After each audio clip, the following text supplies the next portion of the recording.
So, welcome to the Circuit de Catalunya on a grey Sunday morning, but it's going to be a day packed with racing. It's the final round, the 10th and final round of the 2017 Blancpain GT Series, and also the 5th and final round of the Endurance Cup element of the Blancpain GT Series. So, titles to be sorted, a packed grid of cars, 50 cars will be going out to qualify in the course of the next hour, and qualifying has never been more critical. John Watson joining me, Bruce Jones, up in the commentary box. Yesterday we had dry and then we had wet, so a lot of the teams may not know exactly which way they're pointing at the moment. Well, then we see a view overlooking the circuit and the hills behind, and the circuit is still damp, although there are drying patches appearing.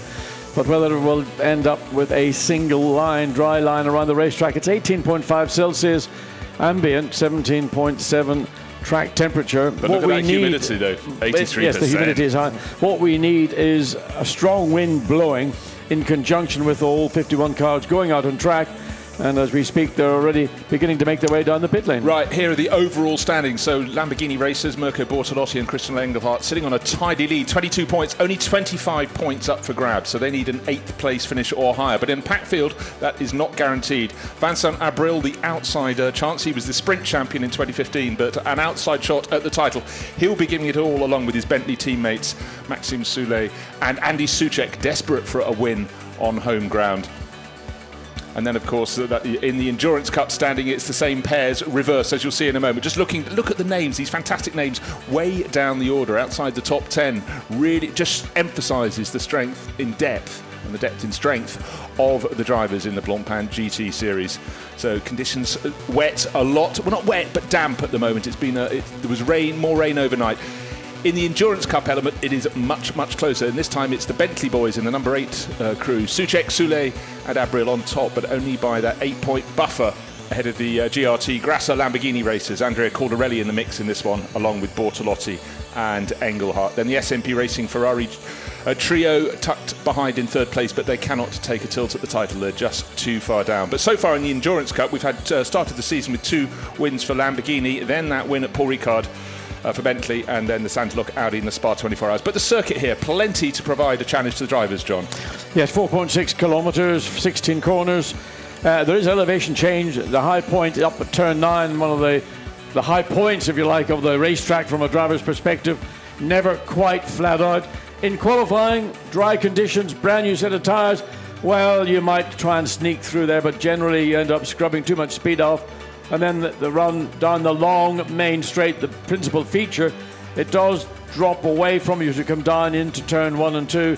And of course, at the opening lap, the start of this race, it's a rolling start, 51 cars. 51 into 1 is not a great equation. Let's hope that we get 51 cars coming out of turn 1 on lap 1. Well, they're about to go out. You can see just over a minute until 9 o'clock. Still no real breaks in the clouds. So the first session is split into 3 sessions for each of the drivers. A couple of the crews only have the 2 drivers. Predominantly, these crews will have 1 driver in each of the sessions. There's one of the 3 black Falcon Mercedes. And I think these are almost the sacrificial lambs, if you will, because the track will not be at its best in this first session. But for a lot of the drivers, they would have had a little bit of experience on dry running yesterday morning, but yesterday afternoon when they went out, conditions were very difficult indeed and got wetter through the session before drying in the final few minutes. But that was yesterday. Today is today. So on a track that is famously fickle in terms of changing the nature of what it brings back to the crews, and certainly has the engineers scratching their heads. This is just quick fire. They've just got to hope they've got the combinations right. Well, what they'll have done is hold back as many of their sets of new tyres as they want to use. But in this first of 3 qualifying sessions, they may not opt to use the new set because they will roll the dice in that they don't expect any more rain. So in theory, over the 3 sessions, at the end of the 3rd session, the track should be at its quickest, at its driest. There's a car that really has to get to the front of the grid. The 63 Lamborghini, a car that was very dominant in the early part of the year, of course had a hugely disappointing end to the Sprint Championship at Nürburgring 2 weekends ago, but very, very strong indeed, and leading the overall the Blancpain GT Series drivers title by a comfortable 22 points from the number 8 Bentley. But you never know. I mean, I don't want to be the commentator's curse. It is an open race for everybody, particularly this car, the number 8, and the 63 Lamborghini. They're the two ones to look for, but we just know how incredibly close it's become in the Blancpain GT series. A blink of an eye and you could be 10 places further down the grid. How many cars will have it covered by the top second when we get all these qualifying sessions, the 3 qualifying sessions combined, and pick out the fastest times of all? It's about finding your space, your gap in the traffic. So Vincent Abril, who has a tilt at the overall driver's title, is hoping he can just deliver. He'll be handing over to whether it's Soucek or Soulé in the next session. It should be Soulé and then Soucek in the final session. Almost sensed some spots of rain on the camera lens. I don't think so, but it's certainly a murky morning here at the Circuit de Catalunya. But very early in the session, Abra is trying to get clear track, and immediately he's got chopped at turn 7 by the Nissan. Yeah, wasn't close enough to make a dive. The Nissan had overtaken the Bentley into turn 4 anyway, so then Vincent Abril decided it was about time to readdress. Wipers on one of the Nissans just coming up into turn 9. So whether there is maybe around the circuit localized rain, or not even rain, it's just like a very fine spray, but you can see the headlights and the difficulty that Vincent Abril had slowing the Bentley down, coming down into turn 10. So there, the track is clearly less grippy than it would have been in the first 4 or 5 corners, and that's what drivers were unaware of until now. In real time, they're going out to discover that the track is a track of maybe 3 or 4 parts, and they've just got to work out which bit is the bit, and will they be in wet weather tires, will they be in slicks?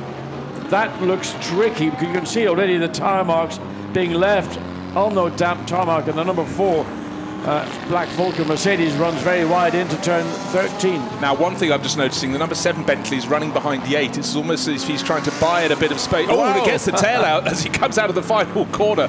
And that was... that's Vincent Abril. No, it was the car behind. It was Guy Smith, I think. Okay, the sister car drivers, Vincent Abril, not Vincent Abril, Maxime Soulé and... Oh, it did hit the wall, so it didn't... Oh, in fact, if I look out of our commentary box window, we saw it snap to the right. Be a red flag. That most certainly will. So there it was, riding shotgun, and he had the Writer Young Stars. Guy Smith got that car sideways. And there's debris across the track, as you can see. Red flag. Absolutely, now it is the red. Look at the bits of the car. Now, we saw that car get snapped sideways, and then we changed camera angle, and we missed what there's Stephen Kane. So he's not going to be doing much work this afternoon. Guy Smith gets out of the car.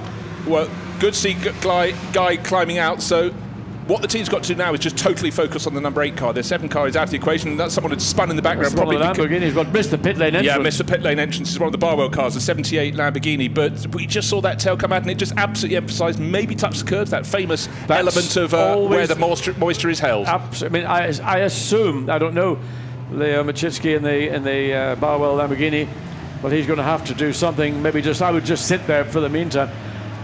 But Guy's he's on okay. slicks, yes. He came out, and if you get your slick tires on that wet painted curb, and you've got power on with the torque, that Bentley's got a huge amount of torque. Malcolm Wilson looking, huge. Concern Guy Smith, he's okay. That Bentley, they've had front end damage to those cars before, but that one is as bad, I have to say. Look at this. The entire front shroud bonnet has been torn off the number 7 Bentley, and well, Guy looking at it isn't going to heal it. It's not going to get any better.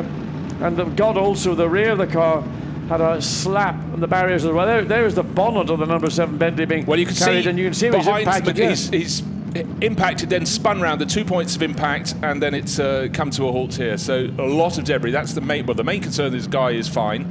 Car certainly isn't, but they need to get that debris off the track. So they'll be working very hard. But you could see around various points there of that. So we saw that. Then all of a sudden, what happened? Just went out. That was the number 8 Bentley. I was right when I said that was the number 8 Bentley. Yeah, no, I was saying it's a 7 behind. I was just talking about the fact maybe it was trying to delay the Lamborghini behind. So this is the other angle coming out of turn 16. That's the 8. Then Guy Smith almost, he exaggerates what we saw from Vincent Abril, just gets too much throttle, too little rear end grip, and once it's gone, the wet weather tire might have saved you, but being on slicks, you had no chance whatsoever. So very dramatic start to the first of 3 qualifying sessions here for the final round of the 2017 Blancpain GT series. Into a standstill in the pits. The number 8 car, Vincent Abril, right in the championship mix for overall honours and also the Insurance Cup. It's between the 8 Bentley. That's not the bent one, that's the number 7 Bentley. A little mistake there from Guy Smith. Became a big mistake once the car had got away from him over the curbing coming onto the start-finish straight, and then sadly whipping around, having hit the wall on the inside. You can't order a new car that quickly for Malcolm Wilson from M Sport running the Bentley team, but he's obviously got to report back to base as to what has gone on. But from their point of view, if there is a chink of light at what's become a dark morning, it's the fact it was the number 7 car, the one that wasn't in the championship mix, is the one that's taken a tumble. So having missed the pit entry, Leo Machitsi just going back around the circuit to report in. The red flag came out just before he got down to pit entry. He failed to observe it, but I wouldn't have suggested any damage done there at all. So he'll run in gently. The rest of the cars now back in the pit lane, and it's very, very quick fire. You can see the clock has stopped. It started at 15 minutes. It's only got down to 12 minutes, 21 seconds remaining, and already the number 7 Bentley is about to be whisked out of the way. An upset early in the day. That will leave us at the moment 49 runners. We had 50 starting, and 49 hopefully will go on to set a time. But the number 7 most certainly will not be doing that. Well, you can see the grass, Matt Wilson and the Bentley engineers all in deep discussion. And when they will get the car back, they will assess the damage. But certainly the front end, and you can see that the two deformable structures, every road car has to have that as a mandatory regulation, look to me like they were not in the direction they should be. So although they will have to assess, they'll do all they can to get this car prepared for the race. It's a 3 o'clock start here, so there's a long way to go. I mean, it's basically just under 5 or just under 6 hours. Well, obviously Lamborghini the GRT team brought a 3rd Huracan this weekend to help try and ride shotgun, to do what it can to help the 63 crew, as will the 19, but there were only 2 Bentleys, and one of them at the moment is injured. Whether it's out remains to be seen, but as John said, nearly 6 hours. How fast they can assess the level of damage and how fast they can get the spare parts. It'll be, I mean, they'll have the spare parts, that's not the issue. There's Stephen Kane, yeah, and Jarvis walking up to see medical centre just to make sure. See Guy, so the just walked past the control tower. Medical centre is in the back of the paddock. They probably worked out where it is while he's going the wrong way. The trouble is, every time you go to the medical centre, usually you're being taken in a vehicle rather than actually walking down. But there it is. At the back left of shot. You can see the helicopter landing pad where they will bring, if necessary, a helicopter to transport a driver from the scene of his incident. In fact, Guy is still up by the car. He's just on the other side of the wall there. And there's Stephen Kane walking up to have a look. But Guy's just out of shot there. So he'll have taken a bit of a thump there. Just try and get a look when we get that front end shot. If we can get another front end shot of the Bentley to see those 2 large metal legs, and those are the fundamental part of the front structure. And it's difficult to tell if there's a bend in it at all. Then that's the end of the operation for number 7 as we go back into the pit lane and look at 63 sitting quietly waiting. And everybody has found out quite graphically that the track is not, as it is in the pit lane, good enough for slicks. Certainly round from turns 9 all the way around to the end of the lap, and certainly turn 16 are really a wet weather track condition. Yeah, well, at the start of the session it said wet weather conditions. Right, 9:11 is the suggested restart time. That's 2 and a bit minutes from now. So the drivers are sitting in the pit lane. The 82 Lamborghini in the background is the one brought in especially this weekend to bolster the challenge. Giorgio Roda, Paolo Roberti and Tom Dillman. That had its moment yesterday, ended up in the gravel at one point.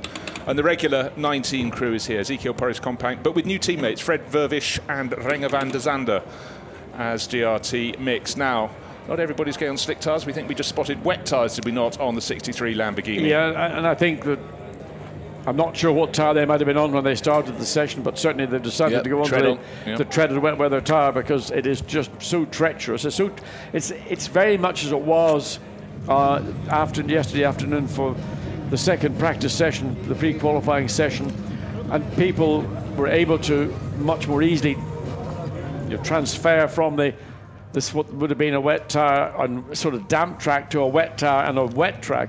But this was dry enough, I think. Certainly the Bentley was on slicks, and not the wrong decision. There you can get a view of the front of the car. The front right hand. Both of them are twisted, aren't they? They're both damaged. So, well, just to give you an idea, looking out of the commentary box window, the car's parked under the balcony at the bottom of the control tower. You can see a dry patch beneath them. You can see where the fringe of the balcony, the ambulance that's parked to pit entrance, dry track beneath it, but wet around it, and along the pit lane, the story is the same. So greasy, very tricky, light conditions really quite poor. It's a murky morning here at the Circuit de Catalunya. Yesterday, this Porsche was second quickest, John, so this could be a fly in the ointment, if you will, for the championship challenges. But if you're leading, you want other challengers in the group to prevent your rival get closer to the 25 points. The Porsche, and part of the reason why it did so well in these mixed conditions, is because of the fundamental layout of the car, with the engine hung out behind the rear axle. It does give the car that little bit of additional traction, but in overall performance terms, whatever happens in qualifying, the likelihood of this car being at the front of the field come the end of the race, it's unlikely. It is a Pro-Am entry, and consequently it will fall back once the AMs get behind the wheel. Right, 1 minute to the restart of the session. The number 7 Bentley battered and broken in the paddock on a flatbed now, relatively close to the medical centre. But Bentley 8 is still sticking with slicks, so they reckon that maybe the track will dry out because the traffic will do just that. But this is a big roll of the dice. We've seen the Lamborghinis just going out in front of it on wet weather tyres, on treaded tyres of some description. You can see the cuts in the tyres. Bentley, though, this is a big roll of the dice for Vincent Abril. The team will have said to Vincent Abril, what do you want to do? Do you want to put slicks or stay with the slick tyre? Do you want to go on wet weather tyres? And clearly the opinion of the driver is, I want to stay with the slick tyre because now I've had a sighting lap. I know what the track conditions are like. I feel I'm capable of controlling, and the track with no rain falling will eventually begin to dry out. So you want to try and be on the right tyre at the right time. But it's now the right time, John, because we've got two more sessions to come. Well, in the case, Vincent Abril appears to feel that for him it's the right time. Not everybody in the pit lane concurs. We've seen that most likely the majority of the field will now go back out on a wet weather set of tyres. They may well actually be only able to do 2 or 3 laps on those wet weather tyres because the track will then be beginning to be drying, and that will just take the wet weather tyre and shred it, basically. Now, Vincent Abril has let one of the 2 Jaguars go past, and that's probably on treaded tyres, and he's just trying to get those slick tyres back up to heat as soon as he possibly can. But as you can see, with so many cars out on the circuit, finding your gap in the traffic is, look, it's like the first lap of a race, and they've got to work their space. I think Vincent will probably let the 17 Audi go on past him.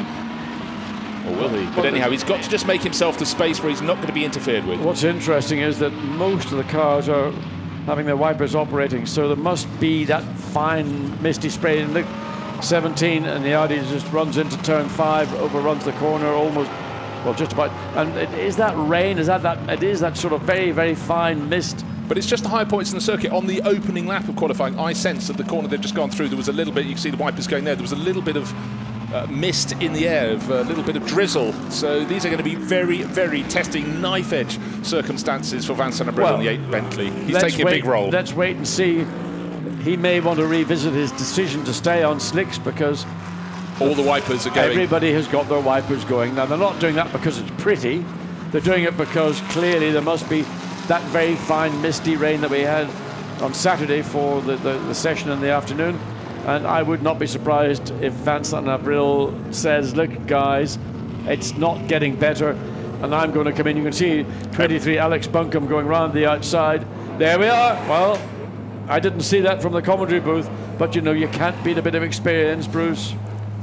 You were flipping a coin 5 seconds ago, wanting to work out what they were going to do. But it's a one-sided coin. Well, there you go. Win, win, win. But you could see quite clearly Vincent Abril was happy to let everyone past. Just didn't have the grip, thought he might, but you know, they were in the pits for nearly 10 minutes. Yep. The difference in the conditions, he's still got time aplenty. The thing that would have occurred is that Vincent Abril would have said, I'm comfortable with the track conditions. What he wasn't able to see was what was going on around the back of the circuit, and you can now see the tyre mark impressions on the racetrack, and that is indicating that the rain is falling. But from the commentary position, you can't see it, it's not there. Oh, there's the spots, really, little more than that. But it's sufficient to just put more liquid onto the circuit, and those that went out on the wet weather tyre got it right. The minority went at the slick, and for Bentley, for the number 7 car, and for Guy Smith, well, they will have to go back and think about it and see the decision. Did we do the right thing? Were we just being a little bit too aspirational? Yeah, I feel that's the right. The slick might be the right tyre for session qualifying 2, qualifying 3. A couple of other cars came in. The 22 Nissan came in. The 3 Audi also had gone out on slicks and decided it just doesn't give enough grits. But here goes Vincent Abril, just under 9 minutes remaining in this session to set that one flying lap that will really, really count. That's what he hoped. But the 63 Lamborghini, this is the one he's pitched against Andrea Caldarelli. Going around, this is the first flying lap for all of these runners. Of course, after the first part of the session was aborted with the red flag for the number 7 Bentley. There's a chance for reconsideration. Right now, still with the windscreen wipers flaring away across the screen. Looking through the screen, it doesn't look wet, but it's that slippery element, and anybody just riding onto the curbs, as we have seen, they could hit real problems. Yeah, you get that sort of, it's that kind of misty, very fine, almost like an Irish rain, where you stand in it, you get wet, but it's not like you're standing under a bucket. But anyway, the Lamborghini comes out onto the pit straight. This will be the first flying lap, which we think might be indicative, but it does sit 159.9. And nod of approval from Mirko Bortolotti and Christian Engelhardt. Jaguar second. Yeah, but 2 seconds down, so that was a very, very good lap from Caldarelli. Who else is looking quick around the lap? Passan Latourus actually looked quite quick. He had a purple time against him, but that was his out lap at the end of the third and final sector. Really busy, 2, almost 3 abreast down the start-finish straight. The black Falcon cars right together, the yellow Mercedes in the background and the white Mercedes, number 4. Coming up alongside. That's going to be interesting down into turn 1. But number 4 slides up the inside. That's Lucas Stoltz, goes 5th fastest. Still only the 63 Lamborghini, the one that's right in the championship hunt, below 2 minutes. No one else within 2 seconds of that. That's a really impressive opening salvo from Andrea Caldarelli. Yeah, that was a very good lap indeed. As we look at the 88 Mercedes, and who's behind the wheel of that? Tristan Vautier behind the wheel. Okay. Very pushy-footy, looking really for track position. So no point coming through the final 3 corners, being up the rear wing. He wants to give himself that opportunity. Turns in wide, swings wide. The back of the Mercedes likewise was just about to get loose. So let's see how Vincent Abril deals with the exit of turn 16.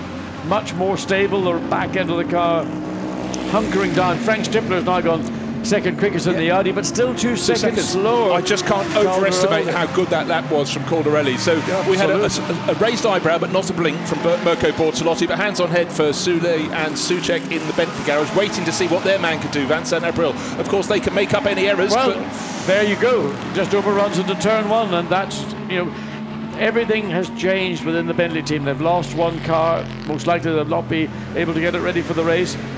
Vincent Abril is out in the championship hope car. Spots of rain on the screen, you see, as he goes out of turn 3. This is where we spotted them on the out lap. So he's got to assess. He's got 2 laps fewer on the wet weather tyre than his rivals. Now we've got the SMP Racing Ferrari goes second, and that immediately is demoted because a second good lap from the 114. It's changing fast and furious. It's now still 1.7 seconds, but the 19 car is second. That's the second of the Lamborghinis. Well, Lamborghini's so Lamborghinis 1 and 2, and their sister car 82. Can't quite work out where that is on the timing. Not on the top page of the timing screen. Further down the order, but only still the Caldarelli's lap below the 2-minute mark. So really impressive. What can Vincent Abril do? He's got to not make that little error he made in turn 1 at the beginning of this lap. That's what he needs to do. He's got clear track to himself. Car ahead of him, 75 Audi is out of the corner through turn 10 and 11 as Vincent turns. Another little twitch there at the end of the back straight as he tries to go through the sort of double apex, riding the curbs. Not always the best of ideas when it's been wet, but understeer. How much would you like, sir? Well, I mean, it's almost every line you take is a new line. It runs very wide, coming out of turn 11 into 12 and 13, runs the curb. Maybe Vincent Abril just needs to be a little bit calmer than he's illustrating right now, because he's been bouncing over curbs, running wide in the exit. Obviously anxious to get a time in with just under 5 minutes of the session remaining. Tristan Vautier has just gone second quickest in the Mercedes. Abril 22nd fastest. He's 4 seconds off the pace, but he has clear track ahead of him. He's got one of the Barwell Lamborghinis, the 77 car, in front of him. But Bruce, he's got to calm down. He's got to stop doing this. And he's been running wide on some of the exits. Watch again, coming into 14. Aggressive over the curb in these conditions. You're not doing anything that's not going to help you. Right, Tristan Vautier, we saw the 88 Mercedes, still big tension. Sule and Soucek sharing that number 8 car, but they will only get it a go after Vincent Brill has completed this session. He's got to improve. 22nd position, in fact, he's dropped to 25th. The time's keeping improving. Now just over 0.6 of a second between Caldarelli and the best of the Lamborghinis. The 88 Mercedes, a car that John and I have been tipping for great things for much of the season, is now second fastest. And another Mercedes up into third. Jimmy Eriksson in the 84 car. So what's happening in Vincent Abril's world? He isn't as quick in the first sector as he was last time around. So this is not indicative of a session that's going to end well.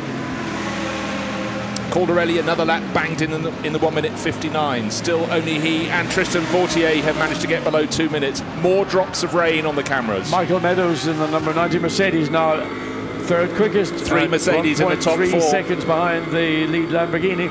So on board with the Bentley coming down into turn 10. A downhill braking. There used to be a nasty bump there. They've managed to get that sorted out. And that's another lack of improvement over his previous lap. Ironically, now he's backing off. He's trying to build himself a bit of space, is he, for a final shot? Because this hasn't been the best of laps of Vincent Abril. Championship challenger, championship hopeful in the overall GT series as well as the Endurance Cup. But the setback for Bentley, he's got to put that out of his mind. He does have redemption potentially in the form of his teammates, so Sule and Soucek. Better this time from Abril, coming through 14 and 15. Not attacking the curbs now. He's just got to get through the final turn 16, make sure he exits it cleanly, runs the curb, but with the wet weather tires he's got a lot more grip. So let's see where this draws the Bentley. So it draws it. Improves it very slightly, moved him up to 25th, fleetingly 24th, but he's got the space. Most importantly, Marcel Fassler in the number 5 Audi has popped up into second place, just under half a second behind the lead Lamborghini. Okay, so it's Caldarelli in the 63 Lamborghini, Marcel Fassler in the number 5 Audi, Tristan Vautier, they are the top 3. He is in the 88 Mercedes. And a late entry to the pits there from Perez Compang. Sorry, it was a cutting across the line. Well, I was down at turn 12. Down at turn 12, just spotted that, sorry. I thought he was diving in. Camera angle caught me out. But who's doing the quick sectors at the moment? Tristan Vautier is improving. He's still in third place. And suddenly, the best of Pro-Am cars, the 89 entry from Acker ASP, and it's Ludo Bade. That's a good lap from the French enthusiast. And then a lap for 19, well, let's see that going back up the order. No, it doesn't, so stays in 9th place. Lamborghini wanting to pack the grid as much as they can. Let's have a look. This is the moment. Yeah, just runs very wide, coming out of up the hill, that long turn 11. It was seeing him, that's why I thought he was, I looked from the timing screen to that, and I thought that's why he was cutting it across a baited section into the pit lane. Now number 88, that's the third fastest, and suddenly 85 is in the mix as well. 17, Stuart Leonard, he's just popped up into 5th place in the number 17 Audi, so we're seeing as an 88 runs wide.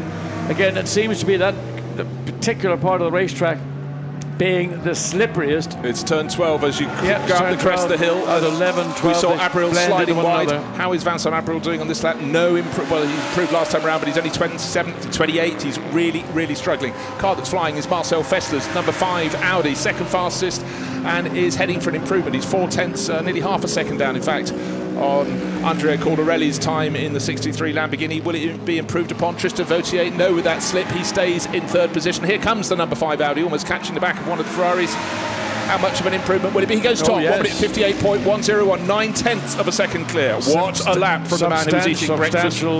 Again, that's indicative of track conditions. And watching the Audi and Lamborghini up at the turn 9, that's a tight pinch. As the 17 gets up the inside, a good pass, brave pass, and that's Leo. That's Stuart Leonard behind the wheel. So that's a very racy pass. That certainly is. That's an indication of just the level of confidence that Stuart Leonard has been really evolving throughout the course of this season. Yeah, and obviously that victory to take the Sprint Cup title at Nürburgring. Lucas Stolz has blown the doors off everybody in the number 4 Mercedes-Benz. 1 minute 55.6, 2.4 seconds quicker than Marcel Fassler's last lap.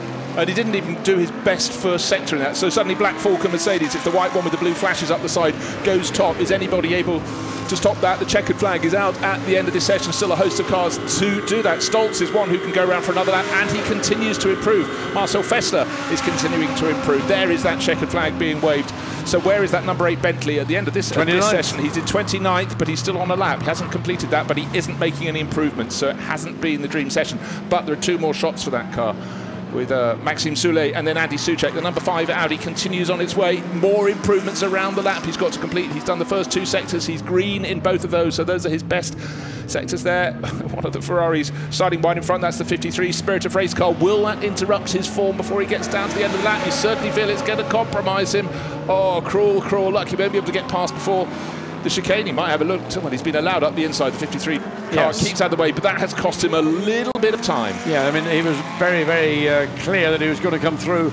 The Ferrari did initially look to turn in, then it saw the wisdom of its decision and backed out of it. So Marcel Fassler's last lap, 1:57.4. An improvement, but he's just over 1.8 seconds down. Here comes the number 4 car. Lots of traffic in front of it. That's going to be compromised, but he set his best first sector, the best second sector. Out of the chicane he comes, power going down. Will he get down any lower? 1:55.6, 1:54.787, 2.678 seconds clear. And that was with traffic ahead of him, so he was compromised really in the final 3 corners and extends the gap between himself and Nissan. Well, give him a biscuit, I say. Whatever it is, that's whatever fantastic. they've done, however they've adapted the car to the conditions, they've clearly... No, it looks like we're out qualifying, but I'm hopeful they might get the car repaired, but we'll have to wait and see. In your own point of view, what do you think happened? I think the track was, it looked pretty dry from where we were in the pit lane. Sector 1 and Sector 2 were dry, but just coming out of the last corner, he just lost the rear.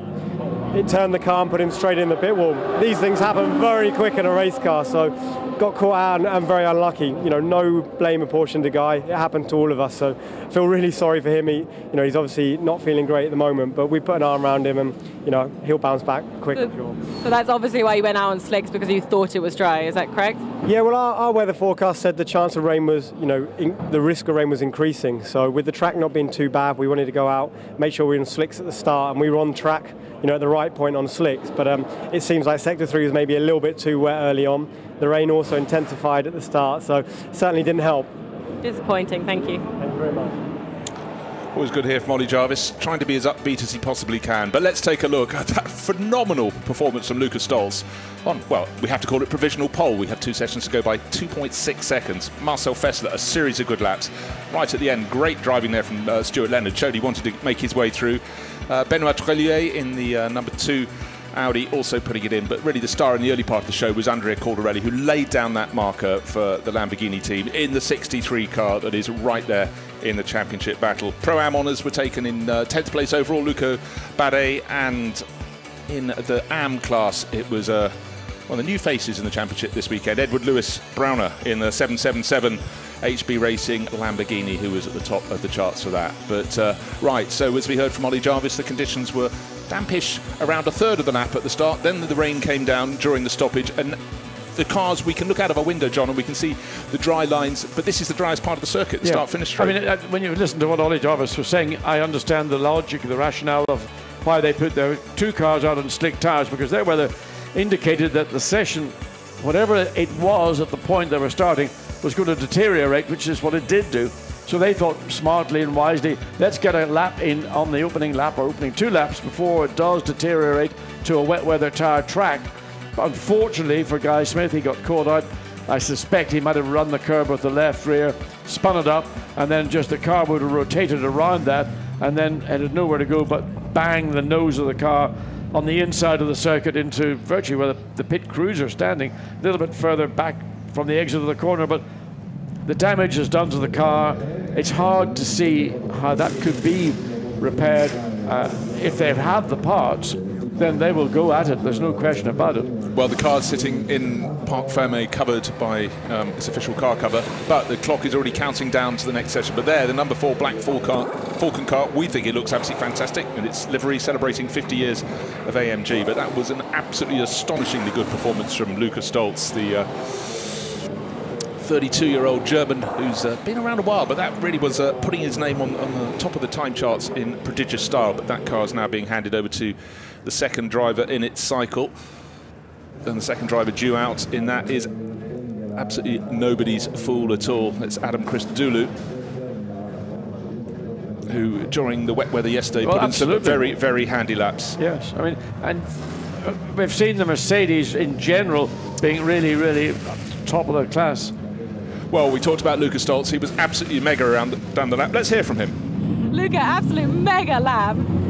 Yeah, I think it was the right decision to go on slicks one time. We saw the Bentley crashing, so I went out on rain first, but then we put slicks, and obviously it was a good decision, but yeah, let's wait for another Q2 and Q3. Now Adam's in the car now. Is he going to be as fast as you? I hope, yes. I hope so too. Good luck. Thank you. That is a smile of satisfaction. You're part of a team, you're one of 3 drivers, but you've done your bit. You've really pulled it out of the bag. The conditions could improve, and I'm sure they will improve. It doesn't, well, we can't tell from my commentary box. I don't think it's raining anymore. No, that time could be obliterated, but he obliterated the field in his own way. Within this session, that's all he can be judged by. He was by far and away the quickest driver. He dominated the session towards the end of the session. Now, it looks as if, we're just watching the number of cars coming through with their wipers operational to giving us an indication is the rain around at the end of the straight through turn 3. So I would imagine it's probably pretty much the conditions that the first of these 3 qualifying sessions ended in. So is anybody going to think, as Bentley did do, that, well, there might be a little window, we might just find that window, put on a set of slicks? I would imagine that everybody has gone out or will go out on a set of wet weather tyres, even if it's just for 1 lap. And there we see the Ferrari 488. Now, we don't know what tyre he was on, but down into turn 5 has clearly found that the track conditions have not improved from now. Those were about 10 minutes ago. So that's Rino Mastronardi. Just saw his face up on the screen, his graphic, rear wing vibrating as the car's bouncing around on the gravel that it's dropping.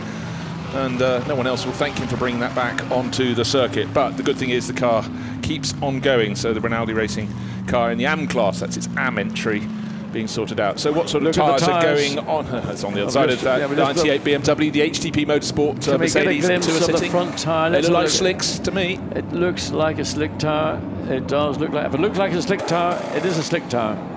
So the Rowe Racing team have decided that track conditions are in the improving phase. According to the entry list, that should be Bruno Spengler about to go in there. The 50 Ferrari deciding whatever they went out on isn't the right tyre, but the 55 car is going to continue around to do a flying lap. So those, not everybody getting it right from the pit, so they say maybe it's better to go and investigate and then pull into the pit. But the 55 car has decided very, very confident with the tyre it's on.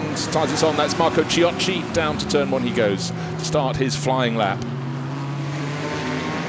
So into and through as the BMW tippy-toes its way on its slick tyres out of turn 2. The Ferrari Ciocci into turn 3, and you can see the track conditions are still slick. I would imagine the Ferrari's still on the wet weather tyres, the way the car yaws as it comes through. Fastest overall presently into the first sector, but you know, this is really the first flying lap for pretty much the entire field. Yeah, and you can see behind that 98 BMW had backed out of it. It's in fact listed as Fisichella. I was going to say, it looked at Fisichella with Ciocci on the screen, but out over the curbs, the tail kicking around, but Fisi kept his foot in. And Maxime Soulet, purple first sector. That's just been improved upon by number 2, which is Stefan Richelme, but it shows the Bentley crew is winding it up so they can forget Q1 now. Their quicker tyres are going to come in Q2 or Q3, and they will be the ones that count. I think that's an illustration of just the confidence Maxime Soulet has. And I think for Vincent Abril, it was tippy-toe stuff at the beginning of the session. But Vincent Abril is somebody who is very positive. You can see the way he places the car. Everything he does is very positive, forward-thinking, makes his judgments and commits to them and carries them through. Dives down the inside of the 85 Mercedes into turn 10. The Mercedes did, in fairness, step aside, but nonetheless, the body language of the number 8 Bentley was so clear that I'm coming through, and it's not a matter of if and or, it is I'm coming through. Yep, so the 85 Mercedes kept very tidy that way. So the best middle sector of all goes to Maxime Soulet. Is it going to be bettered by the number 2 car that had bettered his first sector time? No, a much slower middle sector for Stefan Richelme in the number 2 Audi. So 8 coming around to end its lap. The target time 1 minute 54.787. It won't beat that, but it goes up into second place, 1 minute 55.232. Immediately behind it, 1 minute 55.7. Up into third place goes the 911 car. But the Nissan goes quickest. Chiho goes quickest in the 23 Nissan, so literally quickest in the session. That moves it to second place overall. Yeah. So good lap from Alfred Renauer to go third fastest. It becomes fourth because a 99 Mercedes getting into the mix as well. Sorry, 98 BMW. And that's Philipp Eng up into third place. So the times keep on changing. The green-nosed Audi trying to get itself right into the mix, goes in with Richelme and down into 10th place. Bad middle sector of the lap there. That's what cost it. So into turn one for the number 2 Audi. Mature, Kegel and Bentner. There's the 23 Nissan going across the line, which last lap, fastest lap, 154.984. So it's worth reiterating, the 23 Nissan with Chio, here we are riding on board with him, fastest in this session, but still just under 2 tenths down on that for qualifying session number 1 time from the Black Falcon Mercedes number 4 of Lucas Stoltz. Is this traffic going to affect Chio-san as he gives chase? No, I think he'll complete the lap without getting too close, but that's turn 9, teetering over the top of the hill, but nice and tight on the curbing on the inside. Maxime Soulet, purple first sector, purple second sector.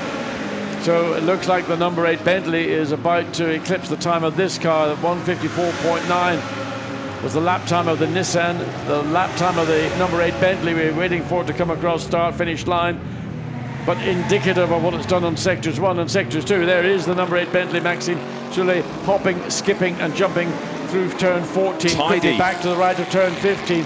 Very purposeful lap indeed from the Belgian driver into turn 16. Felix Sarayes goes top, 1 minute 53.4, so the target time has to be improved upon. It will be improved upon because 53.463. 2 hundredths of a second is all it is. That's all it takes. So it's 8 from 88.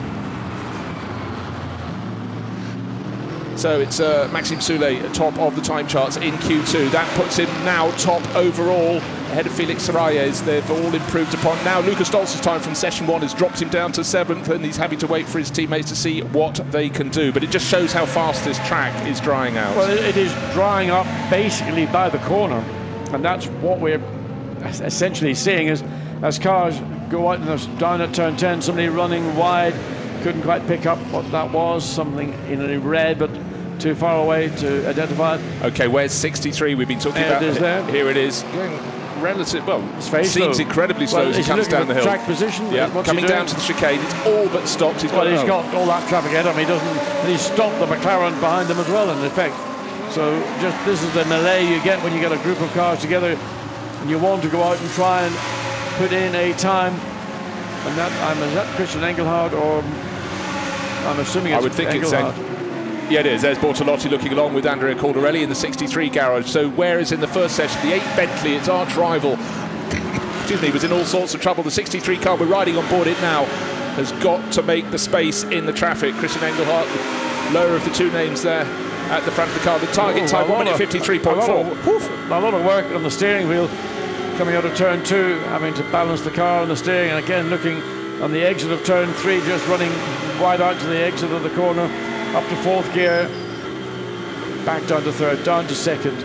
Get the car into the apex of turn 4, then it's hard on the throttle, then this difficult, frustrating turn 5. You never really feel you've positioned the car where you want to be, and again having to fight the back of the car under acceleration. Yeah, but he's purple in that first sector, right. It doesn't matter what I'm saying. All that matters is what's on that screen, that purple sector, indicating he is quickest in sector 1. Okay, well, we've got Philipp Eng suddenly going to the top. So it's by 1/10 of a second. So the BMW 99 is now top of the charts. Martin Kodrick, second fastest in the Pro-Am 77 Barwell Lamborghini.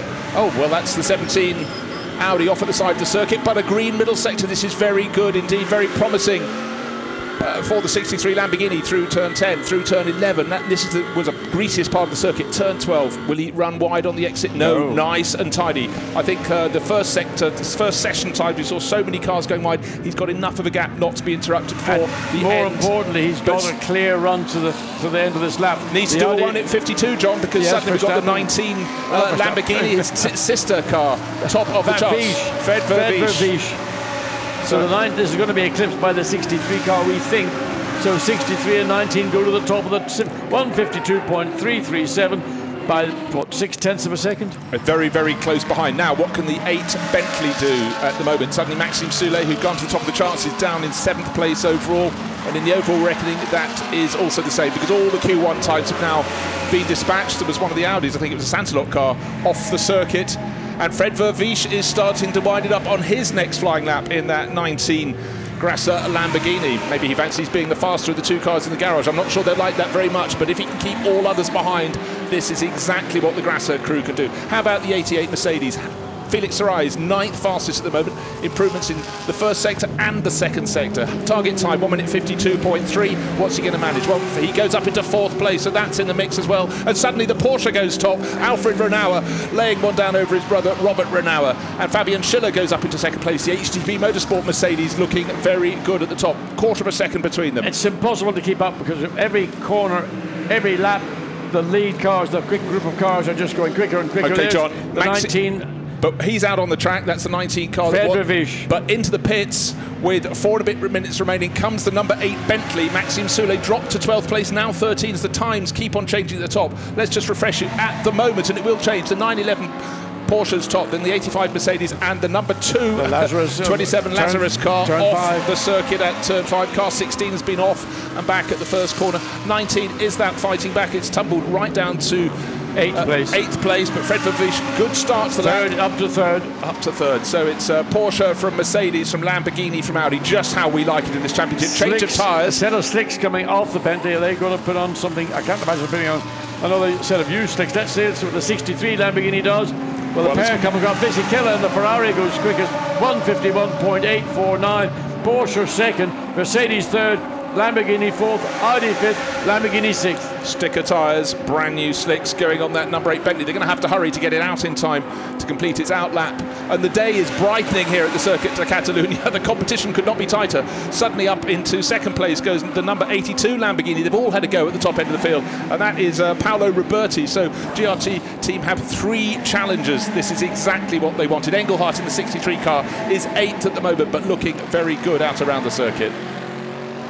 85, they are currently in 5th place. Yeah, pink first sector though, pink-purple, call it what we will, but he's tucked in behind the Porsche. That's not a slow car to be behind. They're running 4th and 5th on the timesheets, right in that order around the circuit. Schiller goes to the top, 1 minute 51.1 seconds, 7/10 of a second clear of Fisichella. Out with just under 3 minutes remaining on a fresh set of slicks. Ducks in behind one of the 2 BMWs. Yeah, but he's in traffic. He's in traffic, but this is out lap. Yes, it's an out lap, so he needs just to work out where he wants to be, whether he wants to back up. But remember, he's got a new set of slicks on. He will most likely want to keep a reasonable pace to get those slicks up to their optimum temperature when he comes across the start-finish line.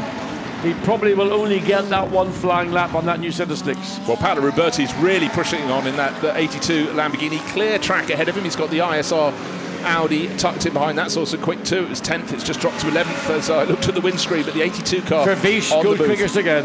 But the fastest first sector of all is the car that's currently 17th. It's the number 50 Ferrari. We saw that come in to change its tyres very early on. And it's Michele Rugolo, so that could suddenly be a cat among the pigeons, if you will. As post gone, certainly it's got purple, but Vervisch still currently number 1, 1 minute 51.023, 1.134 of a second ahead of the 85 Mercedes. Yeah, then the Ferrari of Fisichella, then the 90 of... Look, 82 goes top, so 2 of the 3 Lamborghinis in the top. Their sister car, the 63 car, the one in the championship, reckoning is down in 14th, 15th place. It's changing all the time. It's just keeping up. I mean, it's almost every car coming across the line is going quicker than the previous cars. Michele Rugolo goes quickest, 150.810, 0.161 over the number 82, and the 84 comes across the line. So no big improvement. No big impact. Book stays down in 13th, but it's the final lap that counts, and it certainly will count for the number 8 Bentley, just ahead of the orange one, Team Lazarus Lamborghini. This is the moment, because it's off our top timing screen. The number 8 car, and in the overall rankings, that means it's outside the top 20 in qualifying. So a lot of pressure on the shoulders of Maxime Soulet. Makes it onto the lap. Flying lap. It's going to get 1 flying lap on this set of new Pirelli slick tyres, and Maxime Soulet has it all to do in this session, and it's... Where do we go next? We go below 1 minute 50, because suddenly Adam Christodoulou, we said he was hot. This is the number 4 Black Falcon Mercedes. It topped Q1. Conditions keep on changing. They change as we speak, but traffic is not what you need on your flying lap for the number 8 Bentley. Maxime Soulet gets, again, he uses his positive thought behind the wheel to put the car into such a position but the Lamborghini's moved to the side to let it go through. Yeah, well driven by the HP Racing car. That was fastest not so long ago for Fisichella. Still 6th position, no improvement. No improvement, but clear track now ahead of Maxime Soulet. Don't forget, we've still got Q3 to go, but suddenly Isa Tutumlu, Spanish racer, in the 66 attempt to racing Lamborghini from nowhere. Christodoulou, though, still top by 2. Christian Engelhardt goes second quickest in the 63 Lamborghini. That could be key. So what can the championship rival do? The number 8 Bentley down the back straight to turn 10. There's a gang of traffic, hopefully too far ahead to make him suffer. But his middle sector, fastest of everybody. The checkered flag is out. This is it. This is the final shot. The 72 Ferrari's been there or thereabout, not in this session. It's down with Davide Rigon, top driver, but he's down in 19th position. But what is happening? Looking up to see the Bentley clear space ahead of it. One of the cars just about to turn into the chicane as he comes down the hill. There, Ferrari out of the way, and suddenly number 72, Davide Rigon, 19th, up to second. So good spot there, John. Yeah. So watching the Bentley number 8. So coming out over through turn 16. This is it for the Bentley. Can they get into the top 10? I think they're going to go top, John. It goes third. Look at the relief.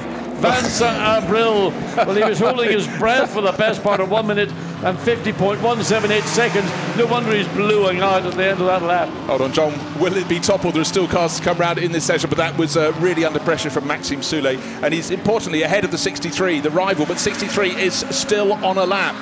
Green first sector, waiting to see Christian Engelhardt complete the second sector. He's got someone ahead of him. It's Rinaldi Racing Ferrari at the bottom of turn 10, the bottom of the back straight, bouncing over the curves. Will it affect him because he's on the charge? Who's got the fastest middle sector of anyone? He has, Christian Engelhardt. We always said in this session, John, the fastest time would come right at the end. Indeed. And we are right at the end. So the 8 Bentley is ahead of the 63, its championship rival. It's third. This Lamborghini is in 4th place, nice and tidy through the chicane. It ought to, by virtue of being the last car to complete a lap under the checkered flag, go quickest overall because he's got the best track conditions. So currently in 4th place, Christian Engelhardt goes quick, 149.554, 0.4 of a second quicker than Adam Christodoulou. More importantly, 0.6 of a second ahead of the number 8 Bentley. So it was all in the timing. We thought Bentley had done very well to get the car in. New set of slicks on the 8 car. Maxime Soulet then worked his way through the traffic and delivered. But the target time, it was about where you were, because when that crossed the start-finish line, the 8 Bentley was about 55 seconds till the checkered flag would come, and that gave time for more cars to be behind him onto their final flying lap, and one of them was the 63 car. So the championship challengers, 63 is first at the end of the second qualifying session, and 4th place overall to the number 8 Bentley. In between them, great lap there from Adam Christodoulou in the number 4 Black Falcon Mercedes, and Davide Rigon. Here we have the charts, 0.4 of a second, and with every second it seemed the order changed, but it was the 63 championship challenger Christian Engelhardt at the wheel that topped the time charts. The track will continue to dry, so be sure the times are going to get faster still when we go to qualifying session number 3. But you could say 63 and 8, the championship challengers, have kept their noses clean. They're in the mix, which is all they can ask for at this stage. But it was a case about when to put those slick tyres on, how hard to push, and really the cream rose to the top. Yes, I mean, everybody, I think, went out just for an exploratory lap on the wet weather tyre and probably realised that actually they were being overly cautious, but it's better to be overly cautious than it is to be overly rash and pay the penalty. So everybody then quickly back into the pits, put on a set of sticks they would have been running on Saturday, and then realising if they want to go quick, they're going to have to use up one of those new sets of tyres. In the case of Bentley, we obviously saw a brand new set going on. That set will have done an out lap, a flying lap, and an in lap, and that may well be the set of tyres that we will see Andy Soucek go out in the final qualifying segment. So 50 runners, the times keep on coming, but it was about checking where you had a little bit of grip. Certainly there was none early on up at turn 12. We saw lots of cars running wide in that turn in the first session, fewer in the second session, but it's going to keep on drying out. A few people down the tail of the field not able to go on slicks, or deciding not to with their driver run-ups. As you can see, 15 seconds off the pace for the 36 Walkenhorst car, but no time, of course, for the number 7 Bentley. Didn't get to start that. It's still under a tarpaulin, waiting to be grabbed by the crew to start what we hope will be a rebuild program to get it into the race. Yeah, I mean, if it's still in parc fermé or under parc fermé conditions, it's probably unlikely the time will be available to effect a repair. I mean, the M Sport team, with their rallying background, and Malcolm Wilson, of course, as a rally driver himself, knows that miracles are performed on those rally cars. in much more trying conditions than the luxury of a wonderful pit complex that we have here in Barcelona. But sometimes too much is too much. Job done. Mirko Bortoletti getting on board, Christian Engelhardt out, but it's not job done. We've got Q3. This is the absolutely critical one. In the background, you can see the number 16 Mercedes already lined up, ready to go out. The second, the track is cleared and the clock gets to tick. But for the 63 crew, they've got to do it all over again. The conditions are getting better and better, but for Christian Engelhardt, he has done everything he possibly could to put the car at the front end. To give you an idea, I'm just looking to see the times that we would have had. Free practice 1:47.3. So we're 2 and a bit seconds. That was the number 90 Mercedes. That was the first practice session on Saturday morning. So that's the benchmark time, 1:47.3. That was on a bone dry track, albeit maybe marginally green, but nonetheless that'll be where teams will think. So you're roughly about 2.2 seconds away from that Saturday morning time with track conditions as they are. And looking down from the commentary position, the pit straight is pretty much dry. There are little damp-ish patches, but nothing that's going to have any effect or bearing on a lap time. And around the track, the racing line, I would imagine, is, I would say, 95 to 98% perfect. Well, look at the mix of cars. A Lamborghini, Mercedes, Ferrari, Bentley, all different manufacturers. Cars lined up. They're the top 4 cars. Session about to be underway, but a word of advice. Yes. Christian Engelhardt has passed on every little bit of information, John, about where the curbs, you just have to stay off them, where you can find the grip. That's what teammates do, and that's what makes a team a strong unit.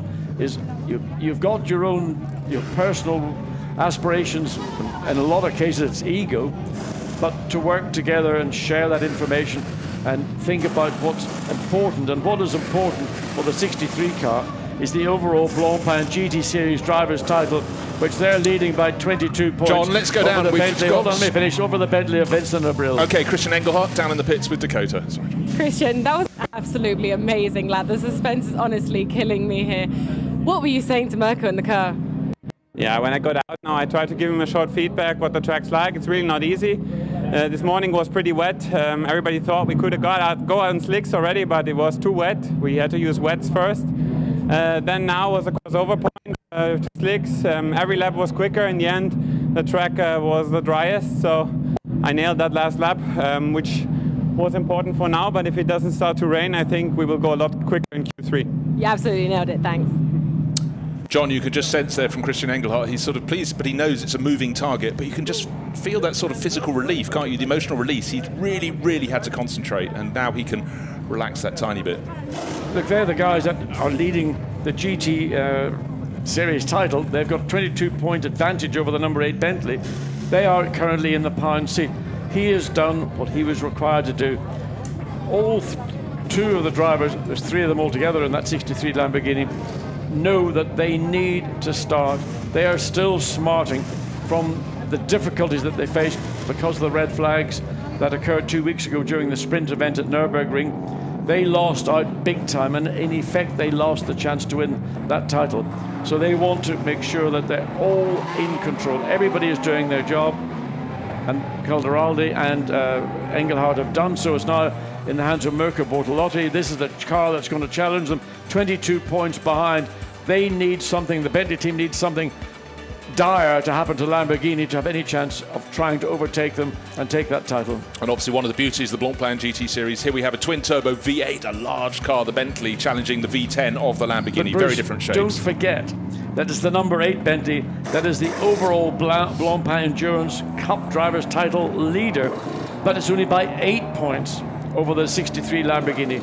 So in one of the championships, the Lamborghini's got a comfortable 22-point lead, but in the other, the Bentley's only got an 8-point lead over the Lamborghini. So pressure indeed, and now that Bentley are in effect looking at being down to 1 car only, it is vital for both the 8 Bentley and the 63 Lamborghini to do what they need to do and put their cars as far forward on the grid, weather permitting, and things that are beyond the control of teams.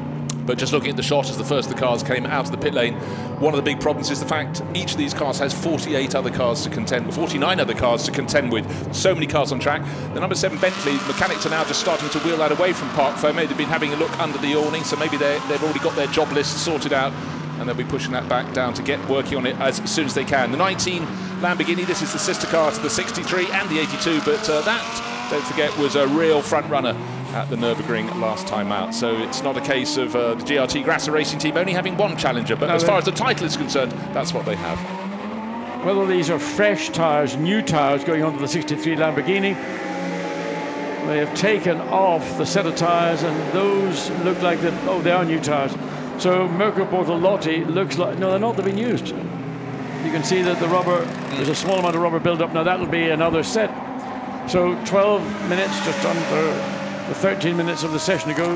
The 4 Mercedes just waiting for track position now, hard on it, and sometimes actually by being really slow, turns 14 and 15, and then getting that clean, good run out of turn 16 is the quickest way to start your lap. Well, we saw that before from the number 4 car. It's a tactic they've worked out. Should be Jelmer Berman on board that now. So it is the Dutch racer. He's got clear track ahead of him. But don't forget, we can get excited now, John, but it's what's going to happen at the end of the session. This track is still going to keep on drying. Fastest time we've seen so far this weekend. Yesterday morning, 1 minute 47.3. We're going to come down towards that, I am sure. But we're at the moment 2.5 seconds, 2 and a bit seconds away from that. You would expect with the heavy air, the moisture-laden air, that here, that's going to provide for the quickest times the racetrack will have been producing over the 3 days we've been here. And that's because you get downforce with heavy air. It's good for the motors, not necessarily good for the aero drag, but it doesn't matter. This is a downforce circuit, and you want to get the maximum out of your set of tyres, especially your new set of tyres. So we look at Jelmer Berman, currently purple in the first sector. Well, there's somebody's going to have to be purple. It doesn't matter who it is. It'll be one of the 49 cars running. It happens to be the Mercedes, but we've got 11.5 minutes of the session remaining. It's what matters at the end that will count. What's happening now is just a feeder for all that. The preamble. Another car going very well is Matt Parry, the 22 Nissan. He was fastest in the first sector. That was superseded by the number 4 Mercedes, which he was then faster in the second sector, since been superseded by this number 4 Mercedes. So good pick to look at that. Jelmer Berman on board. Out goes the 63 Lamborghini. So I think the gold standard will be already down into 1 minute 47.5, yes. And it's Kyle that's fastest in the 333 Pro-Am Ferrari, but that is going to be toppled by Jelmer Berman, staying predominantly off the curbs at that final chicane and running over the curbs on the outside of the circuit. That matters not. They couldn't have done that in Q1. You'd have been spinning if you did that. Absolutely not. So looks a strong lap. This could be the first lap into the 46s. Well, close, 47.186. So Jelmer Berman really, there's the 8 Bentley. That's one of the 2 cars that is really going to be the focal point of this afternoon's 3-hour endurance finale. So just again looking to find track position, as there are patches on the outside of turn 11 and through into turn 12, but they're not parts of the racetrack that you would now normally be visiting. Yeah, midway through the last session, through Q2, almost seems a while ago back now. We saw cars going off at turn 10. Still, if you ran a little bit wide there, kiss the curbs, you go off. Plenty of runoff space, but doesn't help your lap times. Now, BMW started coming into the mix last session, but that was when things were changing very fast. We've got one Alexander Sims down in 10th place. It's now the 90 Mercedes goes top by just over 1/10 of a second. That's Raffaele Marciello. So ACA ASP ahead of Black Falcon. Yeah, there he is, the second of those 2 cars. Now the 55 Ferrari comes through the final turn. Currently not showing on timing and scoring, but probably will very shortly. Personal best all the way through. Comes across the line and goes up to position 9. The Jaguar is off, coming out of turn 5. Now, is that a spin or is that a mechanical problem? I suspect it might have been a spin, as the Jaguar, it's in that slightly awkward position where they want to get the car red flag. That's why. Contact between the 26 Audi and the Jaguar down at exit of turn 5. Yeah, so that's a red flag. No, so I don't know. It's not no, they're not near each other. Turn 2.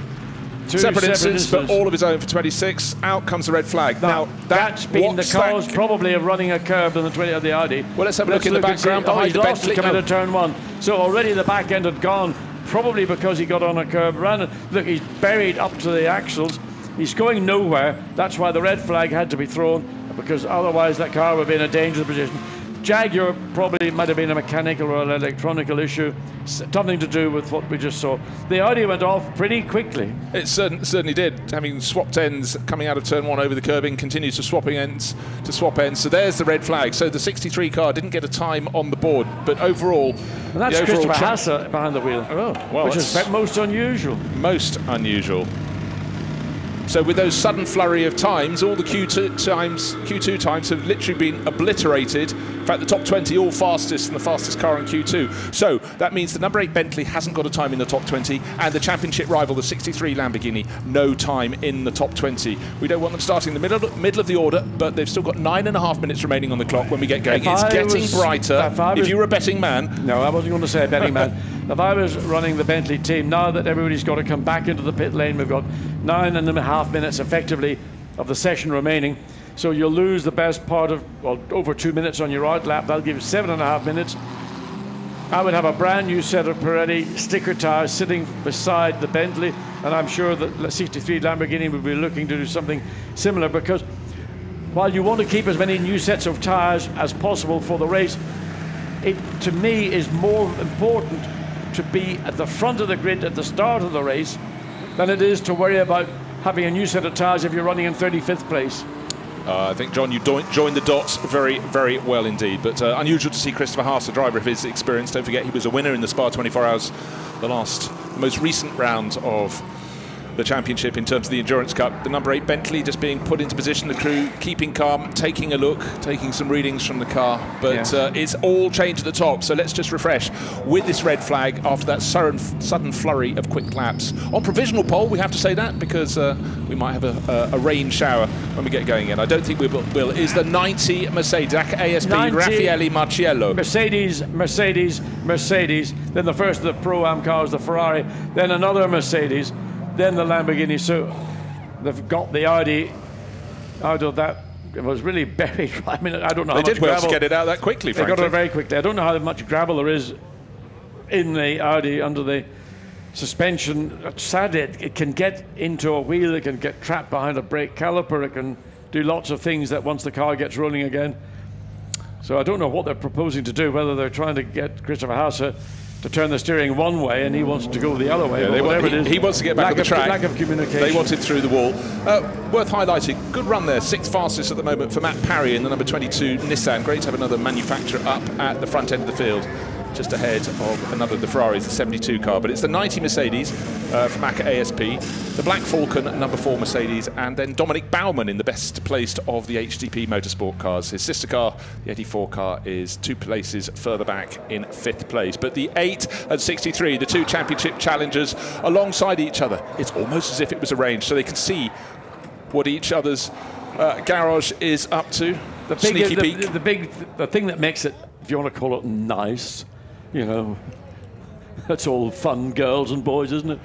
Is actually that they're both at the far end of the pit lane, so neither team will gain or lose any specific advantage from being maybe the first garage in the pit lane or the last garage in the pit lane. So they're together in the pit lane at the far end. So no gain, no loss. And they can overlook each other during the course of the race, read the strategy, read the emotion, certainly on the faces of both the teams, and there will be shed loads of emotion. Right now, the number 8 Bentley is, well, I can't see it in my timing and scoring at the minute. Well, you can't see the 63 Lamborghini either, because they're not in the top 20. So they've both got to set now the times that will be their grid time in effect, because the racetrack is right now at the best it has been so far this 1 hour of 3 qualifying segments. So the 3 Lamborghinis, 19, 82 and 63, but it's 63, the critical one that's in the championship mix, with the car alongside it, the number 8 Bentley. When we get going again, waiting for a signal for that, 9 minutes and 26 seconds until the checkered flag will fall once the session has been restarted. The 26 Santalok Audi off, got it wrong on the exit of turn 1, into the gravel on the outside at turn 2, pulled away. That won't take any further part. And also the number 14 Jaguar we saw stopped somewhere between turns 5 and turn 6. pulled back behind the wall. Doesn't look as though that is going to be going anywhere either. Driver out of the car, but the 63 Lamborghini's decided it wants to be near the front of the queue. Why not be at the front of the queue? So it pulls out ahead of the 911 Porsche et al. As they exit onto a clear track, a track that's drying, John, by the moment. Yes, and what they will hope for the 63 Lamborghini is that the entire field will have made their way onto the racetrack. As we look at the 8 Bentley, still up, and that's Jack's decision, I suspect, being made about the tyre selection they're going to put on. But what the 63 Lamborghini will hope that everybody will have made it out of the pit lane before he comes around to start his first flying lap. And they are going to be sufficiently, that's not, somebody said stickers. Will they all stick a car? We will see. But you might have seen, I think, this, because the sticker is only in one part of the tyre, we didn't see a sticker on the rear. So the front we saw kidology, the sticker. John. It's kidology. Unless they put a banding all around the tyre that said new tyre, we saw what went on the front. It's got to be a new tyre on the rear. Now, clearly, obviously, it's about setting the fastest time. It's about other people also not going off and bringing out another red flag before you've delivered that time.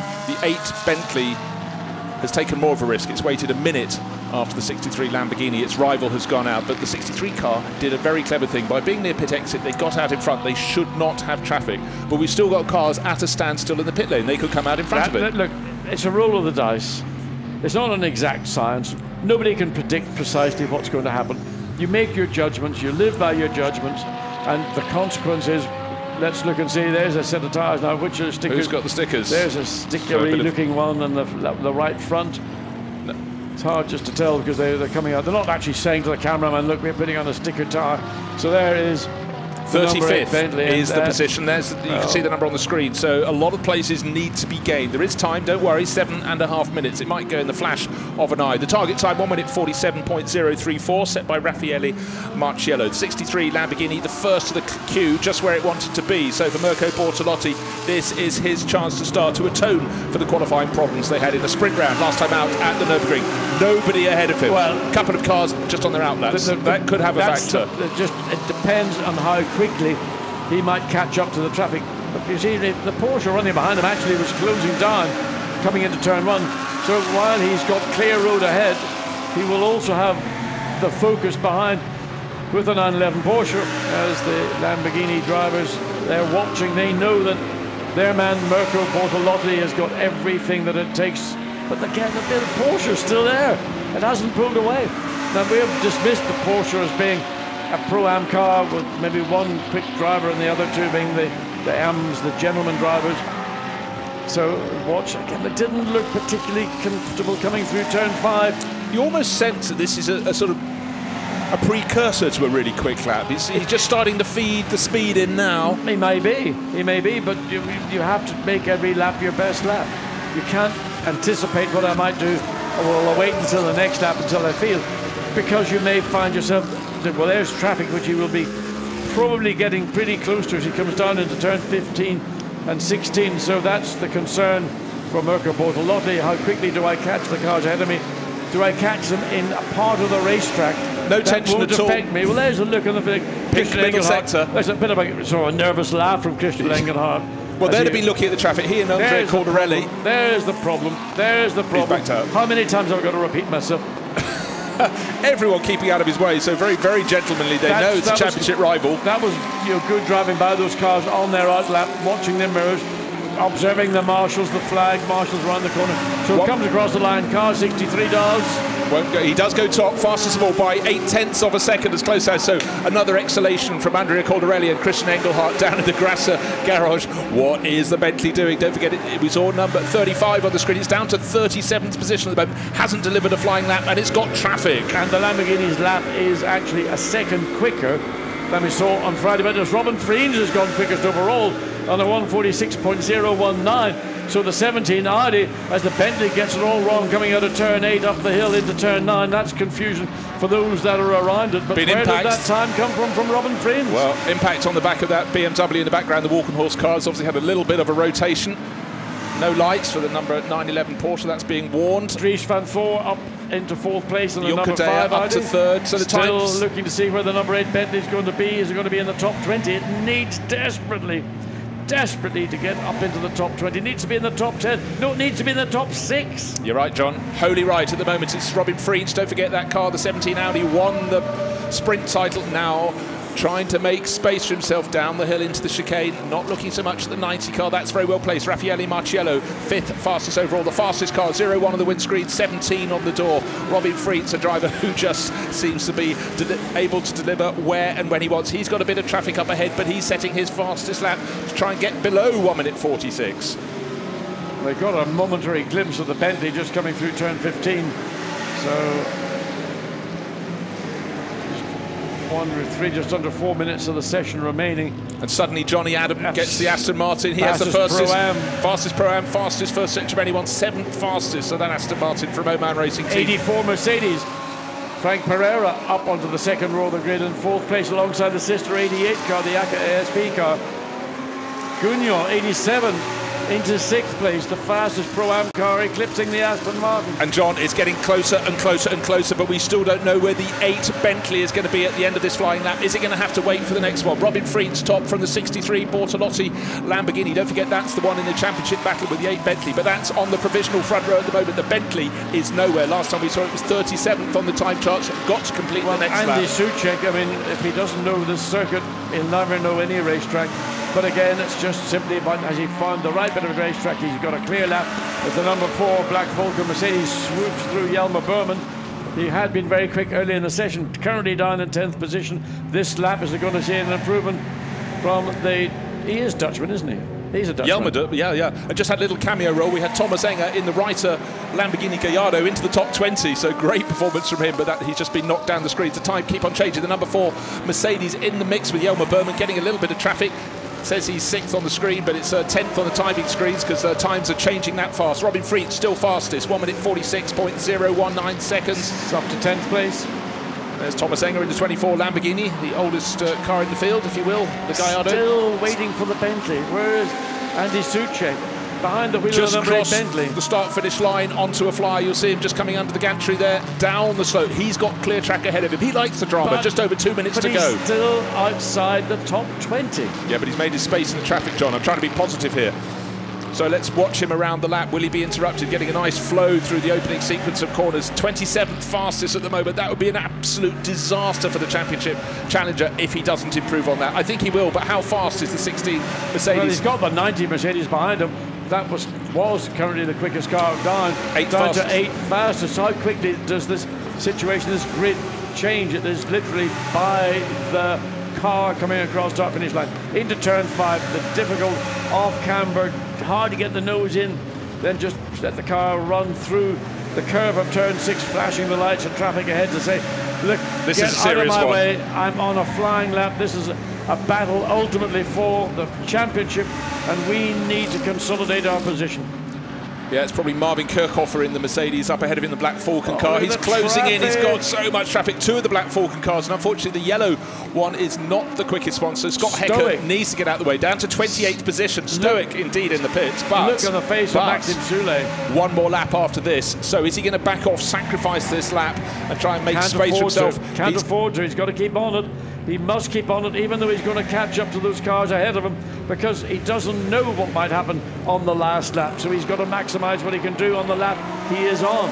So just to reiterate, the championship rival, the 63 Lamborghini, is 2nd fastest in qualifying at the moment. 28th position is this number 8 Bentley. No sister car for it to have to help it at all. So how good is this lap going to be? Into the top 20 perhaps? You have to hope so. Not into the top 20. 28th position, no improvement on that lap. So not so long ago we saw Vincent Abril breathing a sigh of relief as Maxime Soulet put it up into the mix, but now one of the Walkenhorst BMWs is in front of the Bentley. They cannot afford this track position. No, this is just going all against Andy Soucek right now. And, I mean, almost 3 cars directly ahead of him, none of whom look like they're about to give up the ground to let him go through. So this lap is going to be, well, you can see the look at Maxime Soulet. He knows. And what you notice with Maxime Soulet, when he's behind the wheel, he makes his passes happen. He just uses the car and his own forceful presence and personality. And we're not seeing that just right now. Andy Soucek is not able to clear these 3 cars ahead of him. He will be his pace is reduced to that of those cars. So outside of the top 20, unless something unforeseen comes on this final lap. You know, no improvements in the last few laps in the top 20. Almost looks like there are more drops of rain around the circuit, which certainly wouldn't help at all. But of course, their tyres have gone away from their sweetest of sweet spots. They've used the best of their tyre earlier in the session. They've used it up, so there's no more time in that set of tyres. So time to pray for miracles if you're a fan of the Bentley crew. Maxime Soulet certainly gave it his best shot, and yeah, picking his way past the Walkenhorst, one of the Walkenhorst BMWs, that won't help in particular, because no improvements around this lap. They really needed the good time at least a lap ago when the tyres were super sweet. So down into chicane. Well, that is setting the stage. The 63 rival from Lamborghini doesn't even bother completing the lap. Andy Soucek realises there is no improvement to be had, and does not complete the session out on the circuit. So 17 takes pole, Robin Friets, and Paul van Sonnebril doesn't know what to do, where to look, what to think. It's went from disaster to getting a whole lot better, and then John, back to disaster, unfortunately. Yeah, so I mean, that's the way qualifying goes. And sometimes people say, oh, well, is the luck's with you, or the luck's... It's not luck. You've just got to know when to go out. You've got to know when to use the best of the tyre that you've got. And those are things that are essentially controllable. It wasn't luck that Robin Friens and the 17 Audi ended up in pole position. That is not luck. That's because somebody worked it out. There we're seeing a repeat of what we actually saw on Saturday. Whether that is just literally now, we saw that's the number 5 Audi coming down into turn 10, and that's a set of front tyres that's going to be binned because there are flat spots on it. Given to someone else. Until the cars come home. So Andrea Caldarelli looking very happy with life, because Bortolotti, they were very wise. They got that car out of the front of the queue, helped by being down towards the pit exit end of the pit lane, and they had no traffic ahead of them. Unfortunately, about a minute later, the number 8 Bentley went out and had traffic. So drivers walking in. So it's advantage Audi for pole position, the number 17 car, the crew that won the Sprint Trophy title, but importantly, crucially, the number 63 Lamborghini on the front row. In the reckoning, not just for the Endurance Cup honours, but more importantly, for the overall championship title. So Andrea Caldarelli, who joins the regular Sprint Cup duo of Bortolotti and Engelhardt, they did a really good job. It's a very strong driver lineup, whichever way you look at it. And I mean, they are in that situation where, well, there you see the Well, there it is, a quarter of a second, the gap between the 17 Audi and the championship challenging Caldarelli, Engelhardt, Bortolotti, Lamborghini. Got them where they wanted to be. Mercedes very strong in third, fourth and fifth positions on the grid. Then Will Stevens and Vantor building on what Marcel Fasser did to put the number 5 Audi up into 6th place. And the best of the Pro-Am runners was Gounon, 7th fastest overall. So things changed across the 3 qualifying sessions. Each one superseded the one before as the track got drier and drier. But the fact we have to look to the 3rd page of the timing screen, just about to flip over now, to find out where the championship challenging Bentley was. 28th overall, 1.8 seconds down on pole position.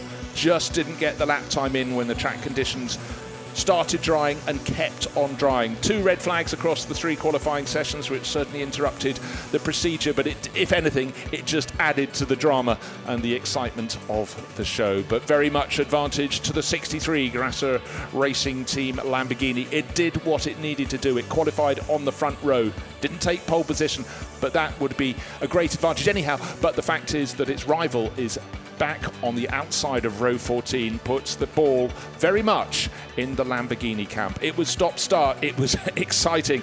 The lap times kept on changing. Right at the start of the session, we had a big slip coming out of the first corner, the last corner by the 8 Bentley, but the sister car right behind, a much bigger twitch, and Guy Smith into the wall. Whether that car is out of the meeting, we do not know, but great drama.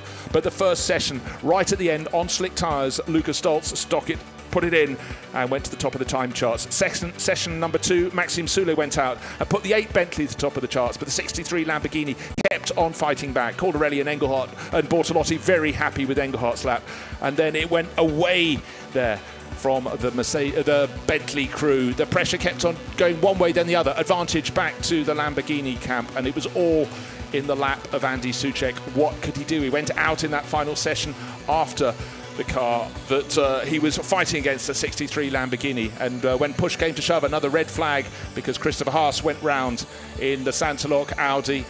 Mercedes going well. The red flag interrupted procedure, but it was all down to the 63 Lamborghini crew getting out and Mirko Bortolotti sticking it on the front row of the grid. So great relief in the Grasser camp, but what could happen? The 17 car demoted it, took the pole position, but 28 is the number on the screen, and unfortunately that's where it ended up. 28th position for the Bentley. It's going to be a massive mountain to challenge. Friens' 17 Audi will start on pole, but the front row has the 63 Lamborghini, so watch out in the race this afternoon.